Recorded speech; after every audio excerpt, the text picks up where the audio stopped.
They say the dead are restless during storms. Tonight, you'll find out why. It started with the rain, a quiet storm rolling through the small town, just enough to keep most people inside, safe, or so they thought. But that night, safety was an illusion. For some, the rain brings peace, a calming rhythm against the windows. But for others, it awakens something buried, something forgotten, something that never should have been disturbed. They never heard the first knock.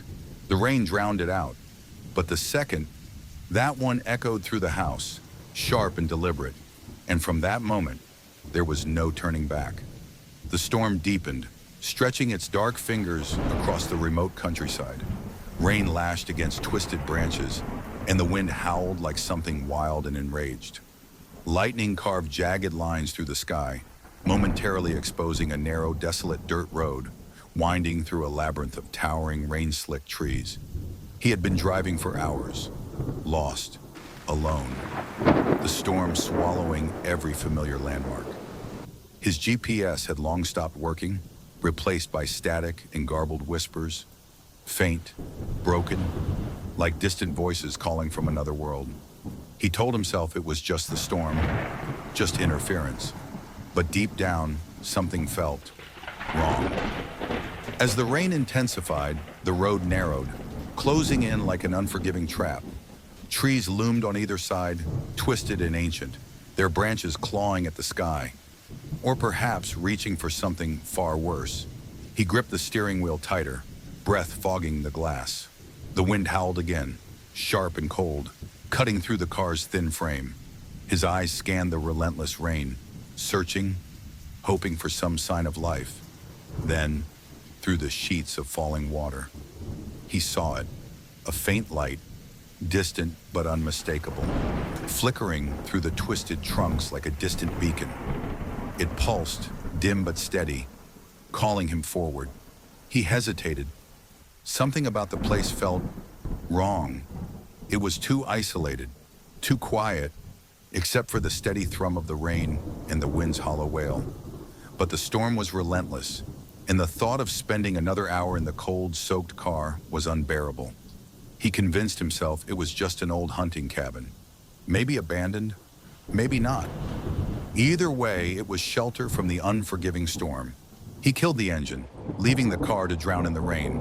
Water pooled around his boots as he stepped out, his breath misting in the icy air.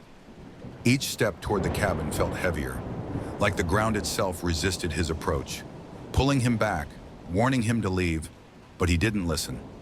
The closer he got, the more he realized just how old the cabin was. Weather-beaten, forgotten, consumed by creeping ivy and tangled roots. Its windows were stained with age, cracked but still glowing faintly from within, a feeble light struggling against the storm's endless darkness. He hesitated again, but only for a moment. The wind howled louder, rattling the door as if urging him to come inside, or warning him to stay away. With trembling fingers, he pushed the door open, the old wood groaning in protest, as though the cabin itself resented his intrusion.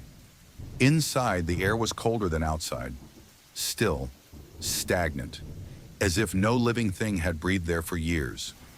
The only sound was the relentless drumming of rain on the roof and something else, faint, distant, something like breathing. He swept his flashlight across the room. Dust-covered furniture stood frozen in time. An old rocking chair tilted slightly forward, as if someone had just left it, or was still sitting there, unseen. He thought about leaving, but the storm outside was relentless, merciless. He told himself it was just an old, empty cabin, just a forgotten relic of the past, harmless. But as he moved deeper inside, every step echoed, hollow, too loud, like the house was listening. Then he saw them, wet footprints, small, bare, leading from the front door, deeper into the shadows. His heart pounded.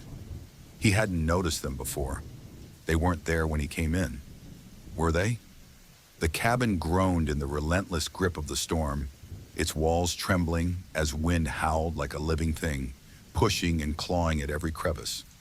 Rain lashed against the windows in sharp, stinging bursts, blurring the outside world into a swirling mess of black and gray. He stood frozen near the entrance, eyes fixed on the trail of wet footprints leading deeper into the darkness. Impossibly small, like those of a child. For a long moment, he didn't move, couldn't move. Heart pounding in his chest, every beat echoing in the oppressive stillness. He whispered to himself, barely audible, as though trying to break the suffocating silence. "Is someone there?" His voice was swallowed by the storm, unanswered, or so he thought. He told himself there had to be an explanation,